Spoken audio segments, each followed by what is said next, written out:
I think today, the outlook of the young man today, especially myself, is that we want something better than our people had. Myself, I think children are better off these days. They've got more chance of picking what they want. Nowadays, I do feel myself that there is opportunity for even the lowest, providing he's got the necessary to push himself forward with.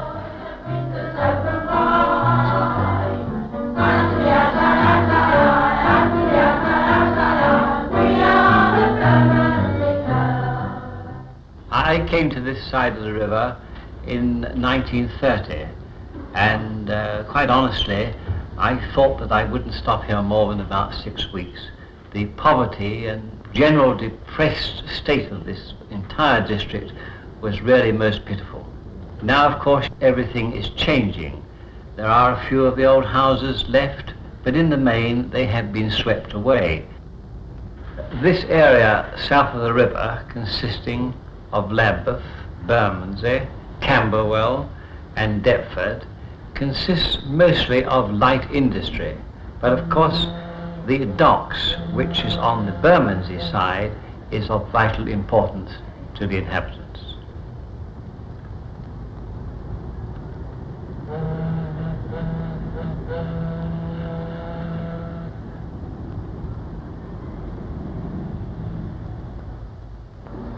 Well, in my own particular walk of life, I'm a driver. I drive for a big provision firm. And I do notice on my way round that everything has changed. There's far more opportunity for people.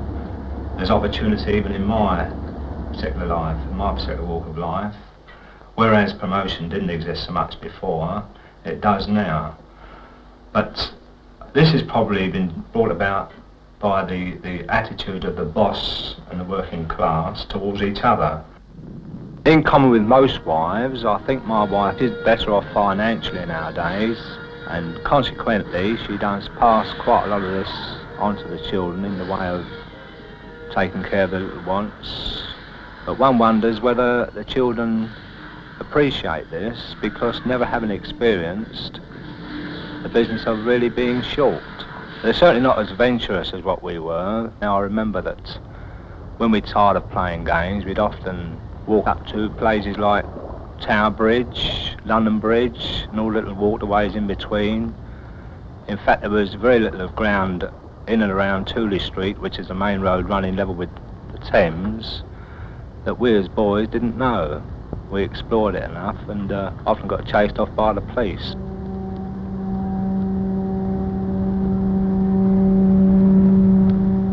It was great fun for us to see ships watching the dockers and the stevedores loading and unloading, watching the pleasure ships coming up in the summer and going out. In fact, the whole way of life was built up for us by finding out things for ourselves rather than have people finding out for us, as it were. Now once again, this is the old mate doing men probably. We were able to entertain ourselves more by virtue of the fact that we had to improvise rather than have things showered upon us, which does seem to be the thing today.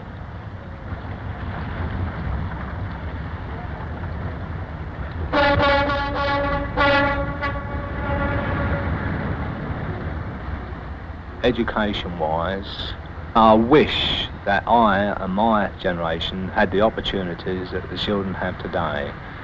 But it does seem sad when we're looking at it now and we see the opportunities they've got that we missed. I do feel that in my own particular instance, had I had the opportunities that are presented to the children of today, without being unduly modest, I could probably have finished up on a higher plane than what I am today. There was hardships and worry and trouble and grief and starvation. It was starvation. None of us got what we needed. Everything got so bad, and I think it was the works of God that cleared it, because since the war, things began to look up. the poor law was washed out and people began to give up work.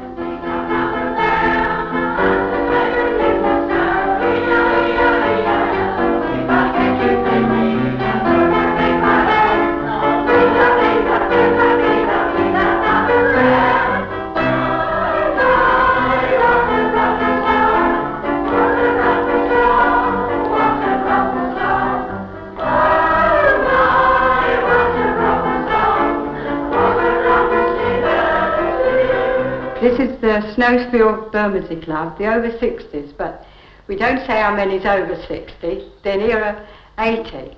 One lady's 90. 91st, soon be 91, and there's a good many 85, but we don't all tell our age, see, because we're hoping. But we have a very nice time here. We come here every Thursday afternoon. We have a nice cup of tea and a biscuit, and a nice sing-song.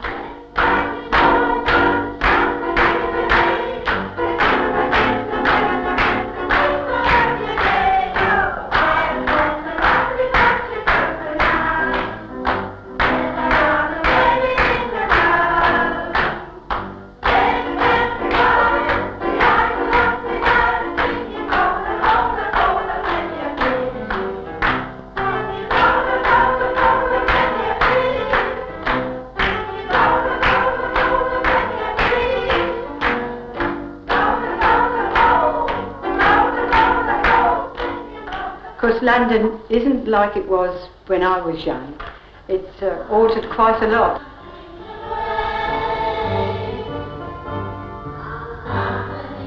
We were poor, but really I think we were very happier.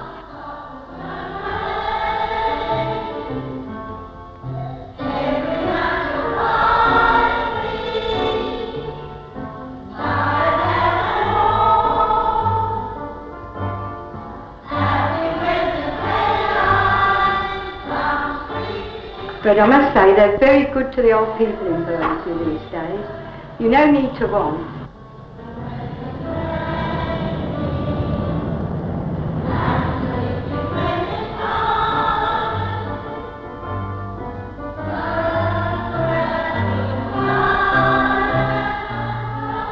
It's changed in a lot of ways, but still I don't think the young people are so contented as what we was when me and most of our club folk were young.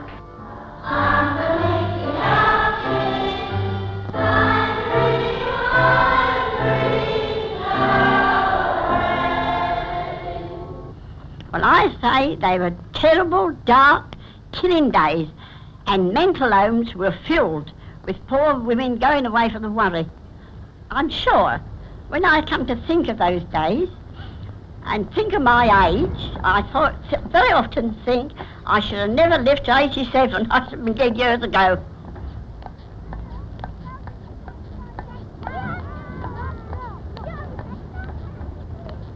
I say today, to compare those days with the days of today, we are wonderfully blessed and well cared for, looked after.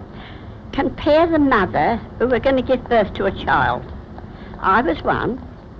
My husband was out of work. I had to try and earn a shilling. That didn't give me much nourishment. Neither did it give my baby much nourishment, did it?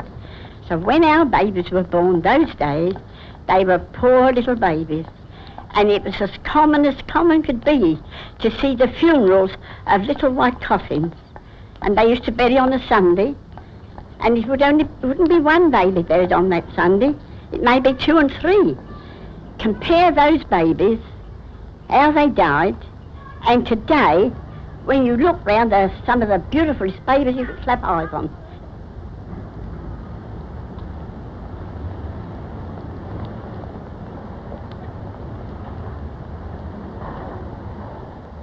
I came here when I was married, and I've been here 25 years. The biggest change I've seen in my particular area is the little park opposite. Used to be all houses there, but now they've put a park there. And the amount of cars I have down the street, it's just like a parking space. Years ago, we never used to see all those cars. We were lucky if we'd see one. I find that another change is that young people who are married, they just won't stand for any nonsense from one another whatever. All they want to do, if anything goes wrong, is to have a divorce, instead of trying to stick and get over their difficulties. On the other hand, I don't blame them, because I think everywhere they look or turn, there's this sex business. I'm not a prude.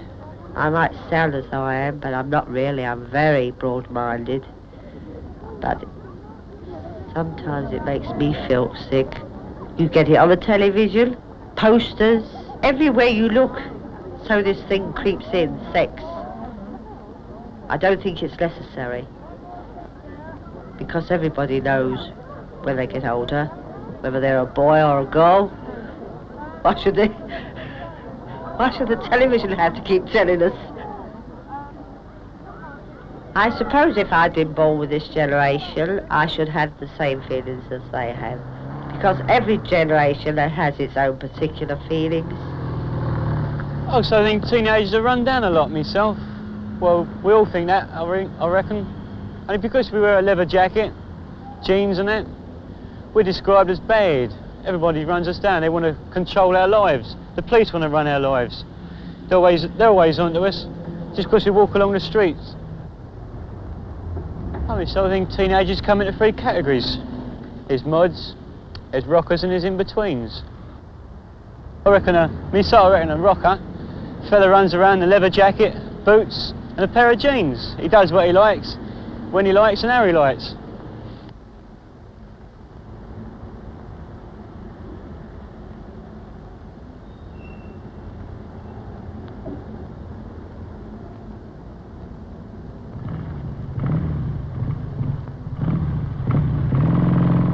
A mod, well, comes up, wears a suit, wears a tie, wears a collar, latest hairstyle, latest fashions, goes to the latest dancing, learns the latest dancing.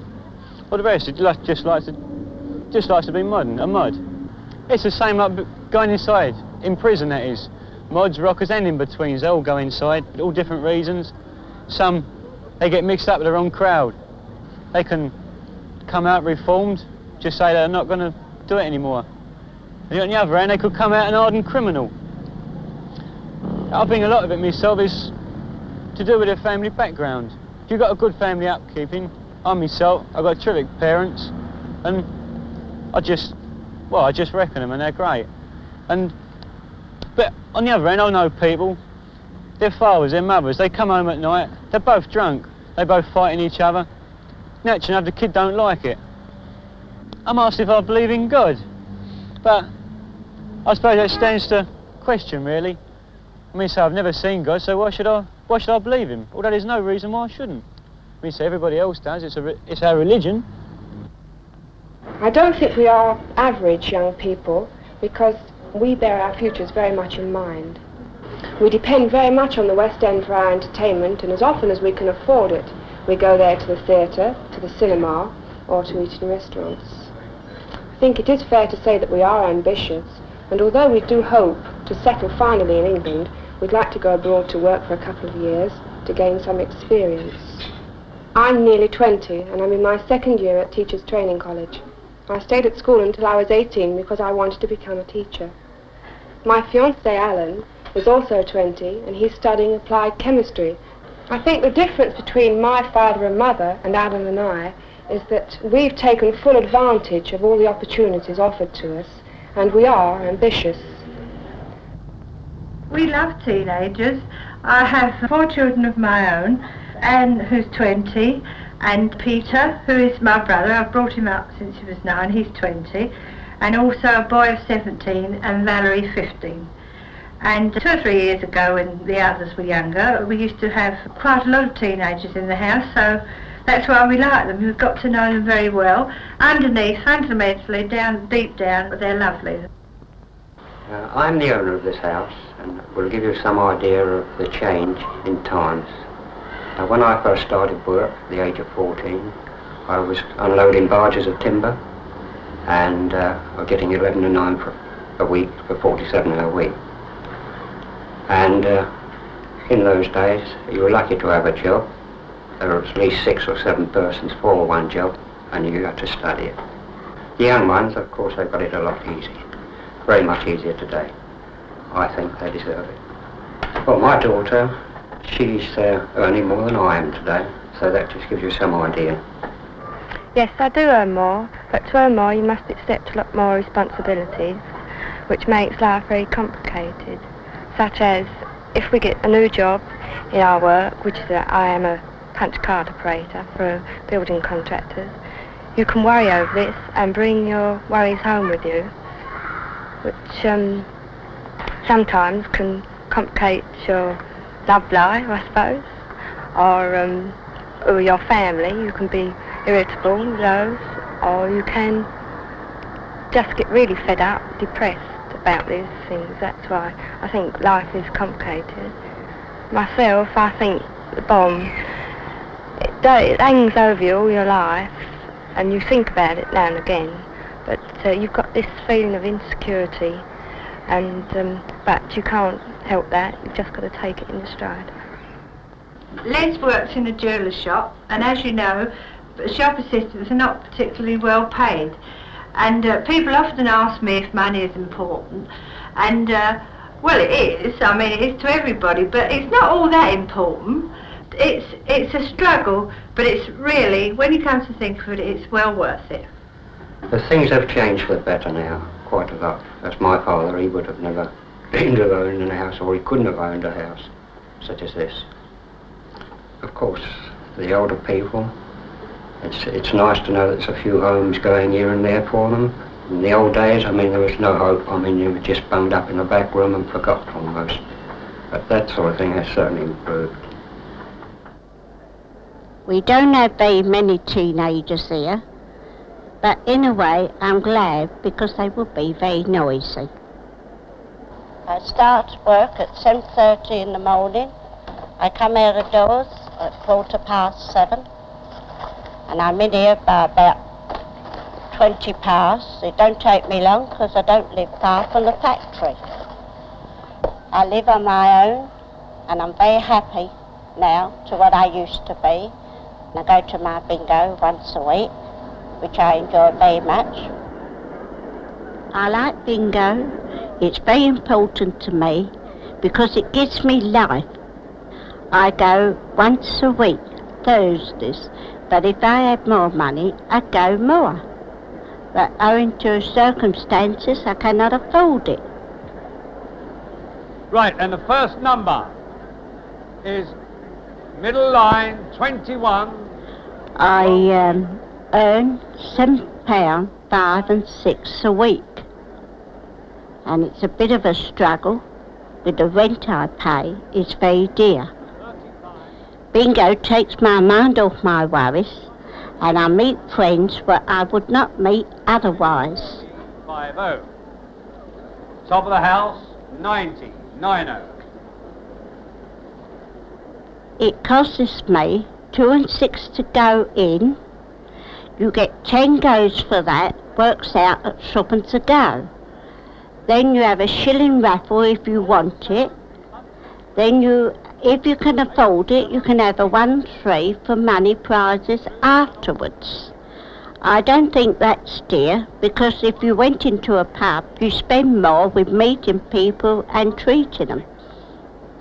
84, 8 and 4. 23, 2 and 3. Somebody said line. Where are you? Put your hand up, I can't see you. Over there. This club does not play for very big money because it cannot afford it. It's only a working class club for working class people. I think everybody is in this world to enjoy themselves, and I'm sure they should do. That's what you're in the world for. Of course, everyone has to go to work, even the married ones, because they've got the children and the extras. Some of them go charing.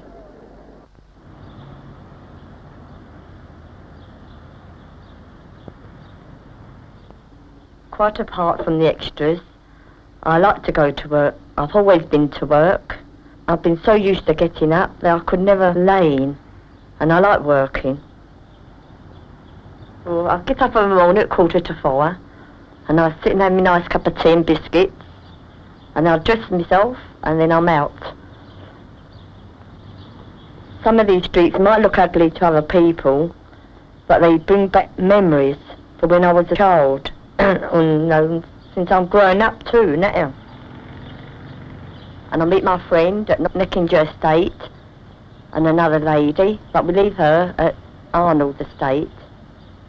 Well, we have to walk because there's no buses in that time of the morning, so that's the reason why we have to get up early to go, so we get to work, because it takes us nearly half hour to walk to work.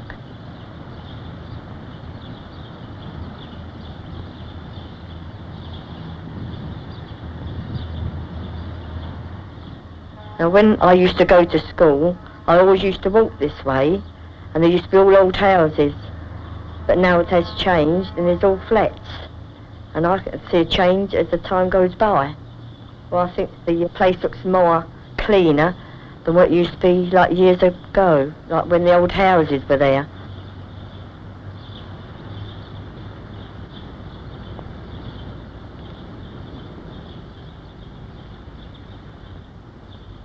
The most important thing in my life is my children, Sandra and Martin. And I don't think married life is nothing without children. Being happy is to watch your children growing up and developing, and to see how affectionate they are to you and how loving. And I think that is the best of your life, happiness of your life, when you see them the way they are to you. And I think it's lovely to be a mother. I've walked along here in all sorts of weather. The snow, the rain, and the sunshine in the summer. And it's lovely, and I liked it. As I've walked along here for nearly 7 years. I think I will carry on walking till I'm 64. Oh.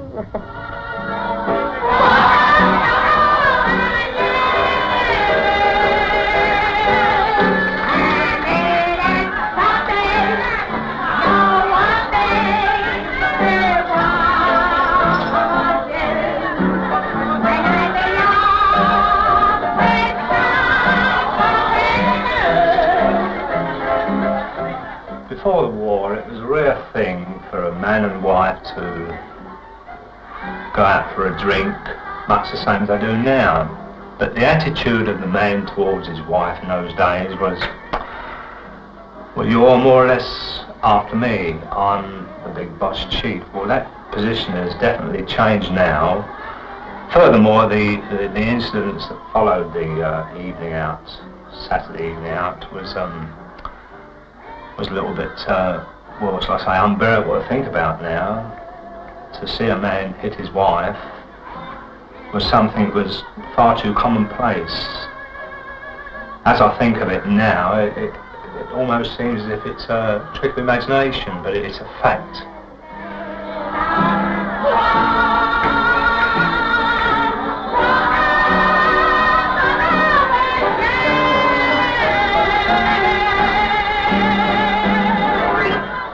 The relationships have definitely changed. The relationship of the man towards his wife and his attitude. Probably this is due to the fact that the woman is contributing towards the home, but I do think that they've become more as a unit than what they were pre-war.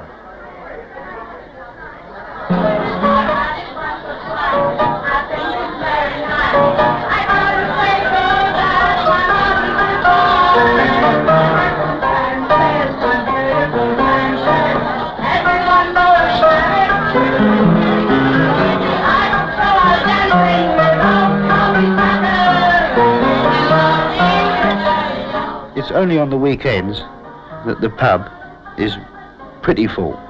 On weekdays, well, it is dead. People don't come out.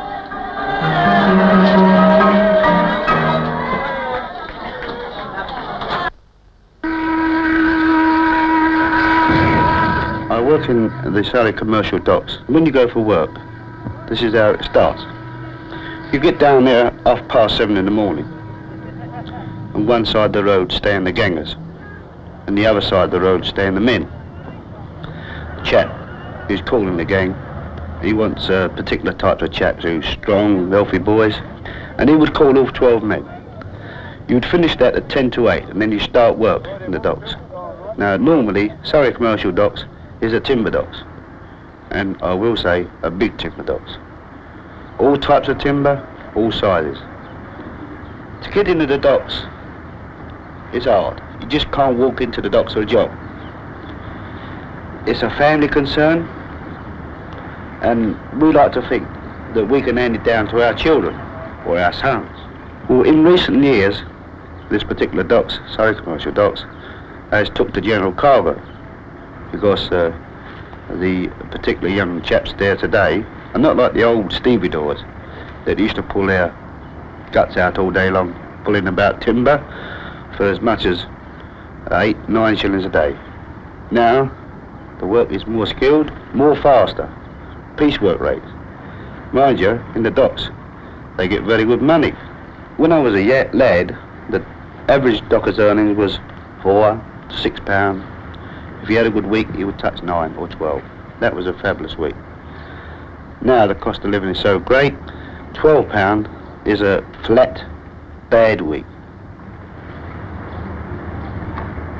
We can earn up as much as £50 a week, but they're exceptional jobs, jobs that call for skill.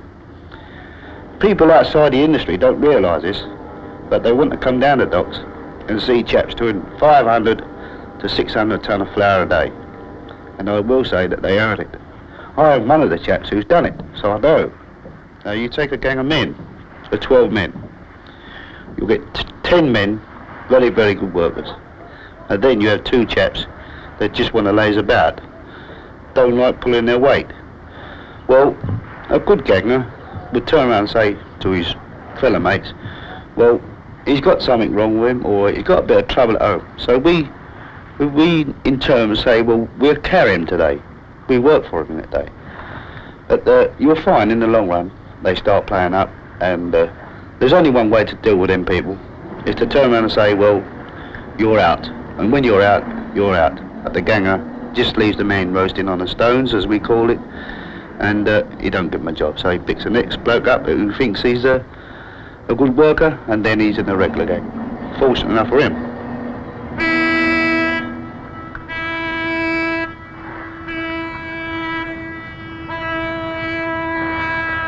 The men today are like everybody else. We have our cars, we have our television sets.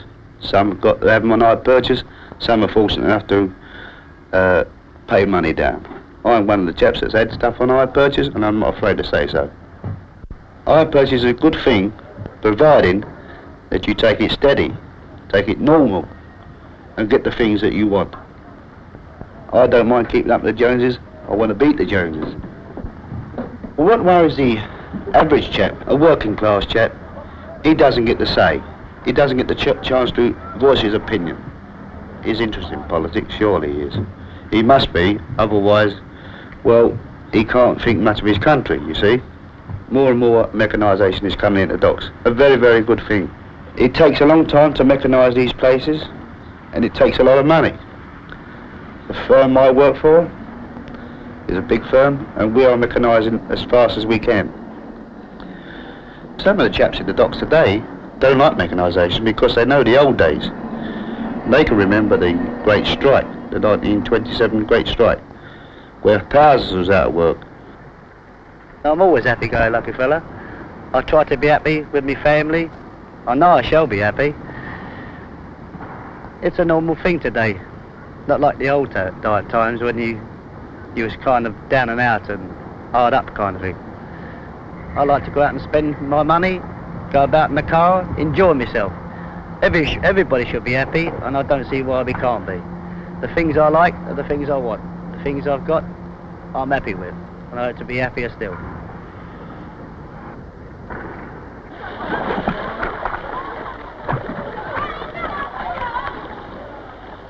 I do think employers are much better to us these days. I do think that we're in closer contact with them. We have got lovely facilities. We've got a fine swimming pool that we can go into in a lunch hour. I think we work better because we're happier and we can talk about the fun we had in the pool at lunchtime.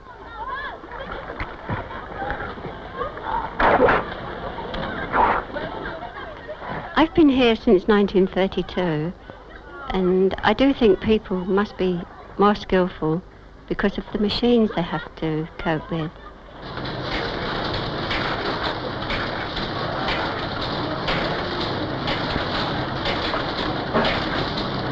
Quite a companionable job. We all have fun together.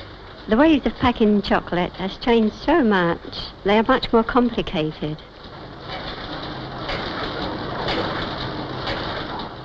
Most of the women are married. We call it the school shift.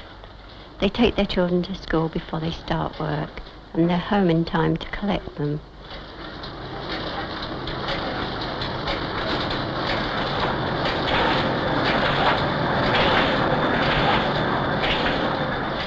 This work, to the outsider, may look boring, but it isn't. There's always something different coming along, different novelties and different coloured foils, and it all helps to vary the job.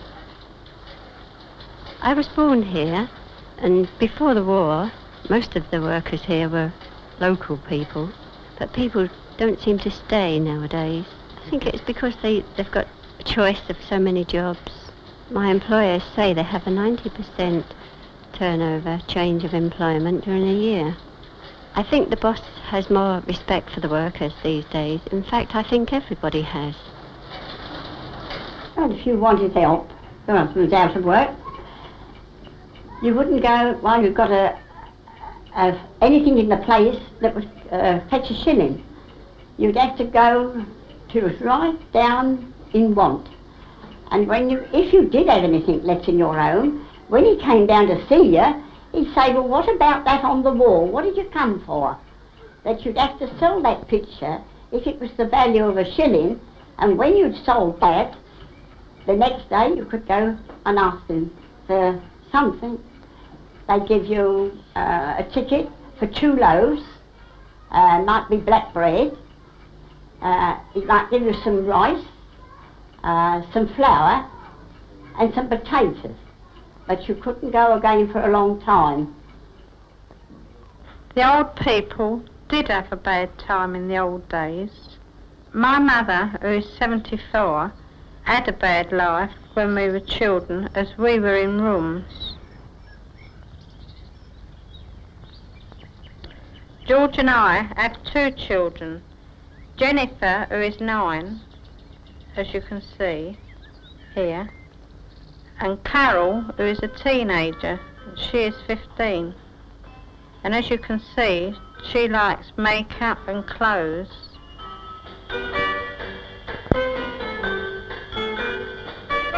Carol doesn't read at all. I think myself, if she was to read a bit more, she'd learn a bit more. But I was never one for reading, so I suppose she takes after me, because in my younger days, if you had a book, my mother used to do a nap. Say, oh, reading again. Don't know what you find in them books. Load of trash.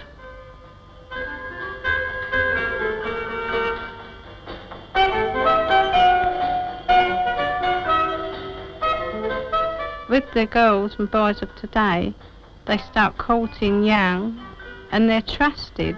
They just stop in a room on their own, and you don't interfere. The only time you go in there is when they have a cup of tea or coffee or anything. Myself, as regards of girls getting into trouble and having babies, why I think it is because the parents don't let the boys come into the house.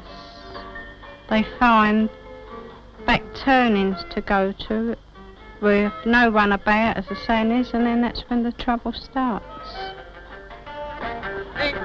Things have changed, but some things are still the same. We still shop in the markets.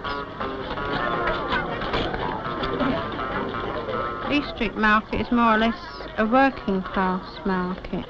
You can buy a great big bowl of fruit for the kids to last them the week, whereas if you buy it in a shop, sometimes you pay dear for a pound of apples, a pound of oranges, whereas you can buy £2 at a time at East Street. As a rule, my husband pays for that.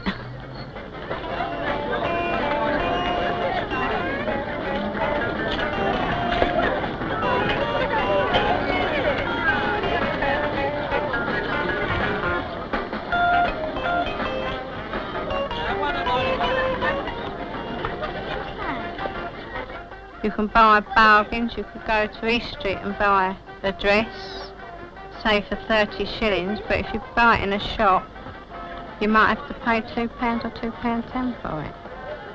And it may be the same kind of dress, same make.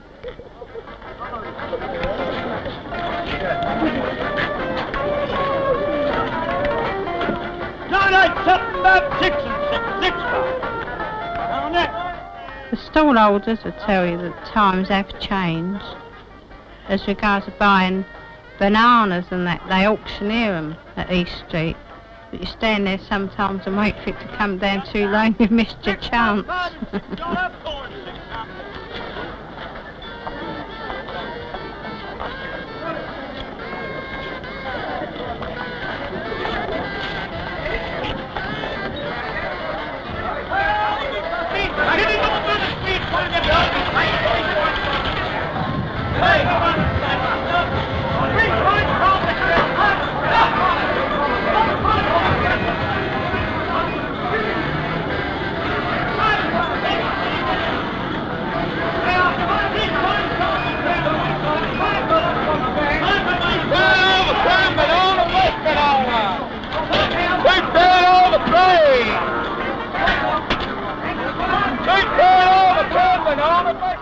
I like to go to church to be married and christened and buried, as the saying is, but I don't keep it up. And I don't force the children to go. If they want to go, they go. Children today have a better education. Unfortunate mine's not as brainy as some. And if one is bright, it helps the others. But if you're not bright yourself, you can't help them. Terrible, isn't it? Sex is taught more in school than what we had it. We had to find out for ourselves. My mother never told me a thing. She always said she had to find out, so I've got to find out. I tell my daughter whatever she wants to know, because if they know what to stand clear of. Whereas if you don't know nothing, it's inquisitive minds.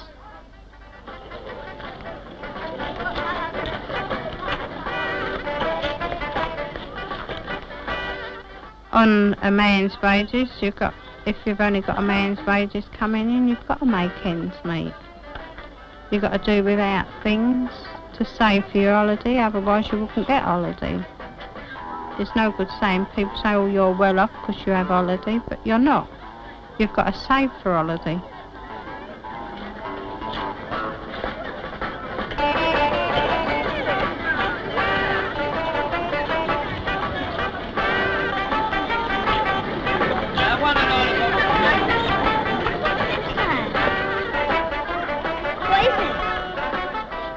I met my husband George at my cousin's demob party.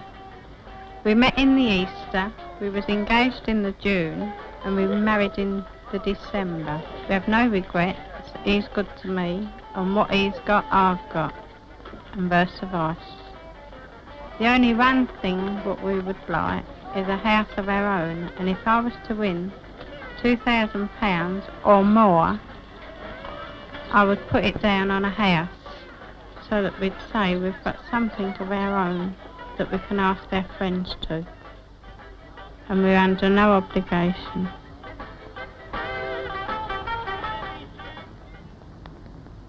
The housing really shows the change most. You just have to look at this area south of the river to see how different it is. It was the war that did it. And a good thing too. The only good thing that ever came out of the war, incidentally. We were bombed terribly. About 15,000 houses were destroyed. And although I believe the councils have rehoused about 25,000, there are still an awful lot of us living in the old houses. The old houses are all right in a way, except that they don't have bathrooms, and we all want bathrooms. It's not very nice for a man when he comes home dirty to have to get his wife and kids out of the way so that he can clean up in the kitchen. And it's an awful expense going to the bars. I suppose all of us want to own our own houses, but I don't think there's much chance of that. The old days were terrible days, certainly they were. But when you look back, you always remember the best parts of the bad. Look at the things you've lost. Neighbourliness. I think television has a lot to do with that. That and the women working. People living in flats. They come in, there's no time, is there? Look at the old gardens. They're so close together that it was as natural as breathing to have a chat while you were hanging out the clothes. But look at those big blocks. How would you know if anyone was sick or needed help? When I was a boy, if my mother was sick, she'd say, "George, run down the street and get Mrs. So-and-so. She'll help," and she would.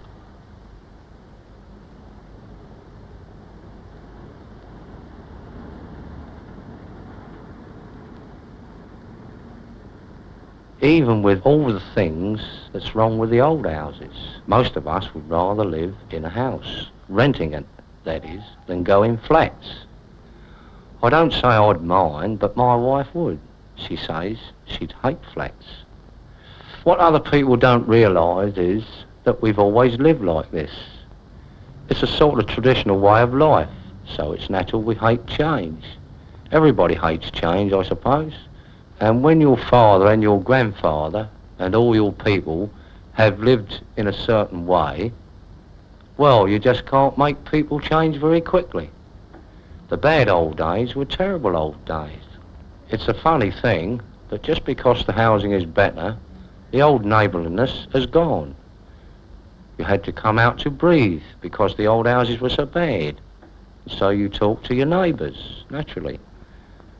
Now you live inside in your own world with your television.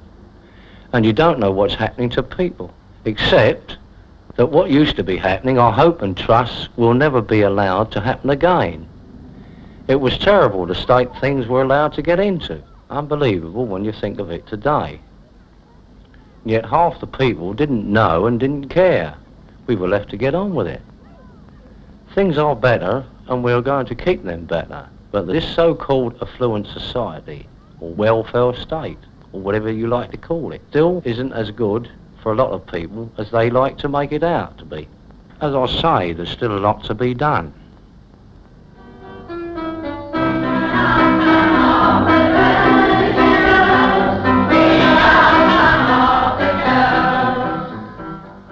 I certainly would like to be a member of the middle class, because I think they're a nice class of person, but, well, we've got to fight for these things. When I hear people say, "Oh, the good old days," oh yes, we were all friends together, yes, but that didn't cover our table or our want. When we look back and think of our experience, it makes you shudder. But I do say today, they're wonderful days. I'm very grateful, and I hope everyone else is. We know